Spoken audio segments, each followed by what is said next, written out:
Hello everyone, my name is Taylor and I'm here with two friends and colleagues and they're going to be talking about Camp Big Heart today. Would you like to introduce yourselves, please? Sure. My name's Henry. I'm a 21-year-old junior at the University of Georgia. And my name's Nick Slater. I'm a 21-year-old junior at the Citadel in Charleston, South Carolina. Awesome. Henry, can you kind of just give everyone out there who doesn't really understand or know much about Camp Big Heart just a general overview of what it is? Sure. Camp Big Heart is a week-long camp for individuals with special needs. And these are mostly developmental disabilities, like Down syndrome, for example, but we really cater to a very wide variety of individuals with a wide variety of needs. And so the main purpose is to allow an environment where these individuals who normally might have a tough time with social interactions with other people can have somewhere to go where it's just all about them, having fun for a week. Everybody is just like them. They have everything in common with people. And so it provides them a really unique opportunity. And another very important purpose is that taking care of these individuals, often for their parents or caretakers or whoever it may be, is a 24-hour, 7-day-a-week job that they hardly ever get breaks from. So we also offer their parents or caretakers a respite. Nick, can you give someone an idea of an average day at Camp Big Heart? Okay, sure.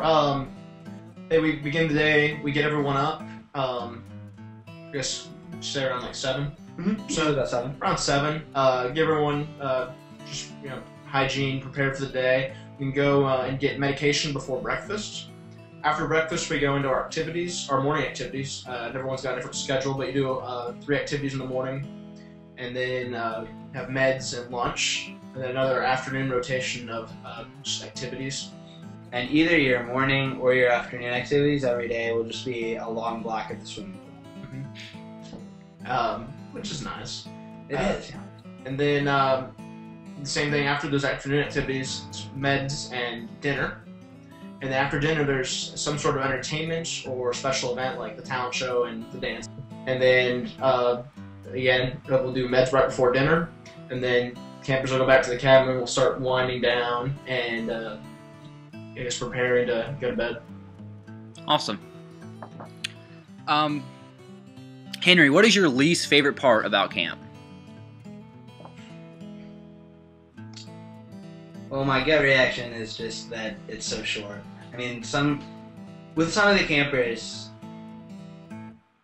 it's a little bit slow making like really meaningful connections, but you always come around eventually. So I've a couple of times had campers that wouldn't really open up to me until Thursday night, Friday morning, and then suddenly it's time for them to go. I had one guy who just was upset with me, and we didn't really connect until actually the Friday morning. And then he just cried when it was time to go, and I was really upset too because like I'm finally really getting somewhere with this guy, and now we got apart for a year. I think that's an important observation, especially for someone who maybe doesn't have a lot of experience with camp, because they think that this camper is not having a good time or maybe not connecting with people. But I mean, they are. They're not always used to outwardly connecting with people and the social interaction, so they may not show it like you would expect your average person to. But I mean, they're people and they have feelings, and they're very rarely have I known a camper to have a bad time. So I think that's important for people to remember that they even if they don't show it, they're definitely enjoying it. Or if you're not doing what you're supposed to be doing, or you're just treating them like they don't care because they're not outwardly showing it, they're not going to enjoy it. But I think that's great.